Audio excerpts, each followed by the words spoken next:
Morning, Raptor Freak Alexiats here on a Monday. That means it's time for a Raptor Freak Monday memory. And for this whole offseason, I'm going to basically going through the 2021-22 Toronto Raptors season and selecting great games for the Raptors and just remembering them from the past season. Talking about maybe a milestone, something that happened in the game that was really awesome and was kind of showing the future kind of things like that. And today we're talking about November the 1st, 2021, the New York Knicks and the Toronto Raptors in Madison Square Garden. Now, this was the fifth victory of the Raptors for the season. They had started in a rough place, having a hard time. Meanwhile, the Knicks were rolling. They were a team that were like the darlings of the NBA media at this time. Everybody was talking about, oh, New York's going to be so good this year and all this kind of stuff. And they did look really good at that time. It looked like maybe they had overcome some of the things in their franchise that has kept them to being a poor team. But it wasn't the reality of it for the season for the Knicks, unfortunately. And they did end up being a very bad team for the season.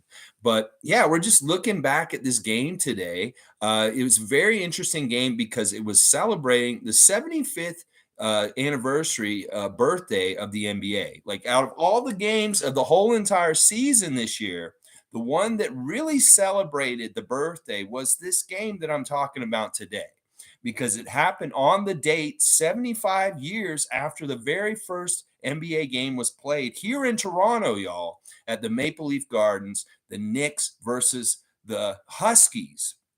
Now, in that game in 1946, the Huskies lost to the Knicks. So Nick Nurse was joking around this time that we had some get back to get against the Knicks from 75 years ago, losing the first ever NBA game in Maple Leaf Gardens against the New York Knicks. So you know what we did? We got get back in this game. And it was very interesting how they did it. It wasn't a normal kind of Raptor win this season because certain players were not there. Pascal Siakam was still hurt and not returned from his injury yet at the beginning of the season.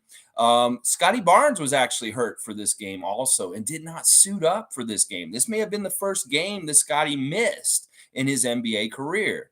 So that meant that things needed to be stepped up by somebody else. And that day, it wasn't Fred VanVleet. No, Fred played, and he did play well, but he wasn't the guy who really, really stepped up and went up and beyond. And that was OG Anunoby. OG Anunoby had his career high in this game, 36 points. He was absolutely masterful, hitting threes, doing inside stuff, doing all kinds of crazy stuff.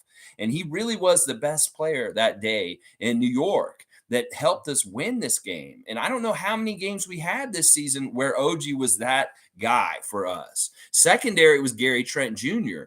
And this was the first game in the season where Gary really started to show like his badassery offensively. He ended up getting like 20, what did he get? 26 points to go with 36 points from OG. And that was really good. We were starting to see Gary as maybe this offensive threat that can do all kinds of stuff for us. But the most interesting thing about this game to me was that in the third quarter, Nick Nurse had a really badass team that he played the whole entire quarter. He did not make a substitution once in the third quarter of this game. He let his players ride. Now, he had done a switch. At the beginning of the game, he started Precious in this game. And the other thing is, you know who started in the place of Scotty Barnes? Svi Mihalik. Now, this may have been Svi's best game of the season, y'all, because he started and he scored 15 points. And watching the highlights back just in the last 24 hours of the game, you see Svi as a really, really good player helping the team in all kinds of ways, whether it was defensively, hitting a three. He had this one play where they inbounds the ball and he dunked it. You know, he looked really capable and badass. This was at a point in the season where we were like, wow, Svi could really be a good contributor as a role player off the bench because he started in this game and he did fantastic.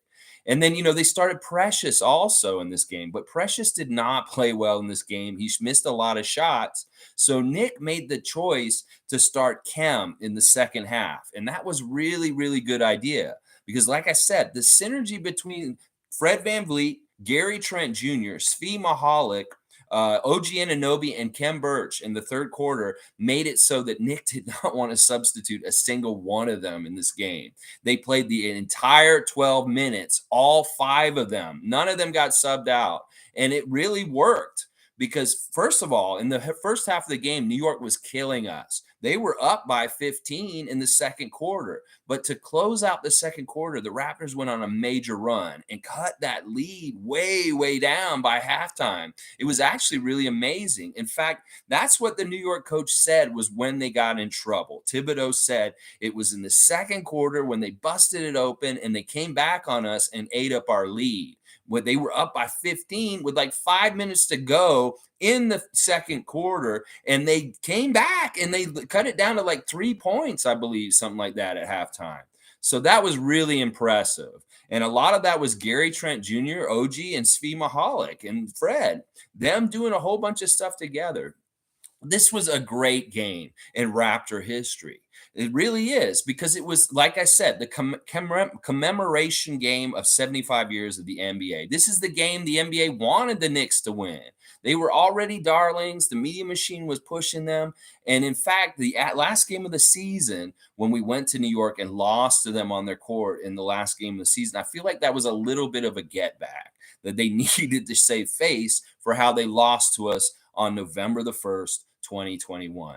A great day in Raptor history. OG Anunoby's career high game, and just a badass game by the Raptors in general. A great collective effort by guys that weren't necessarily always the guys contributing and being the important guys on the court for us. No Pascal, no Scotty Barnes, no Precious really showing up. Even Chris Boucher wasn't that great off the bench. It really was OG Anunoby, Gary Trent Jr., Svi Mahalik, Kem Birch, and Fred VanVleet also on a smaller degree. So what a great win. And I loved it because this really was the 75th anniversary game for this year.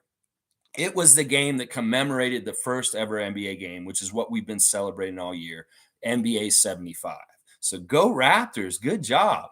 Now, just real quick, so a little bit of house cleaning about events, current events. Golden State is looking like they're going to sweep the Dallas Mavericks. Last night was really tough for the Mavericks and their team and their home court and stuff. The Warriors look like they're completely in the driver's seat, and they should close this series out in 4 games. It's too bad. Luka just doesn't have enough to help him in certain ways with this roster. It's weird because it seemed like they were better with Kristaps in other ways, but now with Dinwiddie and Bertans, it's like, I don't know what they're lacking exactly, but Dallas needs some major pieces before they will be a real title threat, in my opinion.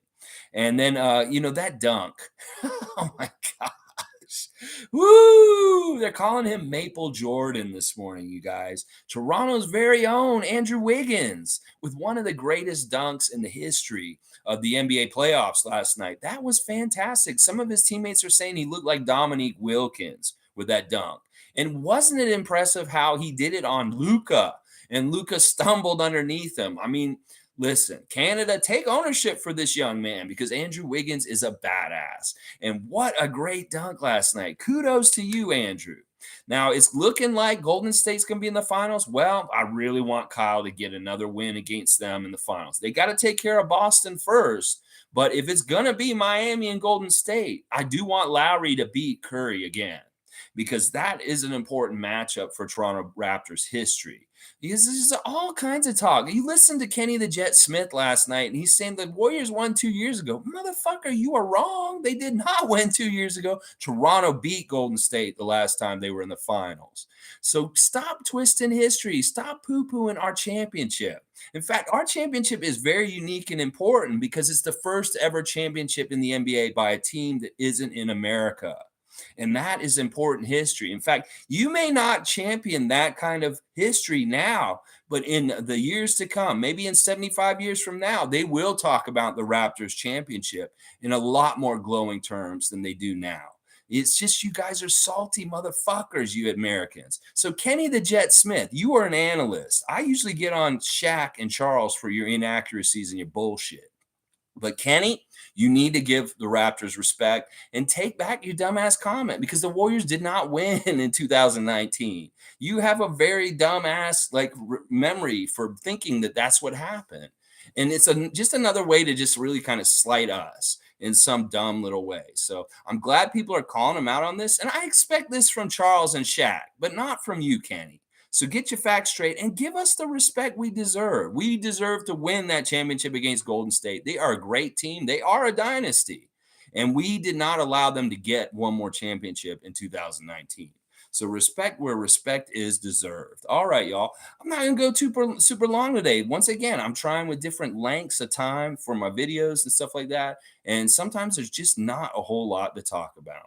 One last note, they did decide the Kareem Abdul-Jabbar Social Justice Warrior of the Year award, and it is going to Dallas's Reggie Bullock. And that is very much deserved. I am very happy that he is getting it. This isn't a competition. That Fred is in the running for it, but you know what? It is really great that Reggie got this award. If you know his story about his sister and what happened to her, you will understand why he won this award. So go check that out if you don't know the reasons why. All right, y'all. I just wanted to say happy Monday and talk about a happy Raptor memory from this past season, November 1st, 2021, a day when the Raptors, on the 75th anniversary of the NBA, beat the New York Knicks in Madison Square Garden, much to the disgust and aghast of the Knickerbocker fans. And we won that, and we made things even as far as Nick Nurse is saying. And it was the career high for OG Anunoby, a great day for OG, him showing that he could be the man if he really wants to be consistently that guy and he can figure out a way. This man could be the man because we don't know who's going to be the man next year. Pascal may be the man still. Maybe Scotty steps up and he's the man more, or maybe OG. That's what I want to keep open-minded about because OG showed it in New York on November the 1st. All right, y'all. Have a great Monday. I appreciate you all, and you guys have a great day. And please like, comment, subscribe. Hit that red subscribe button if you enjoy my content. Thank you, and let's go Raptors!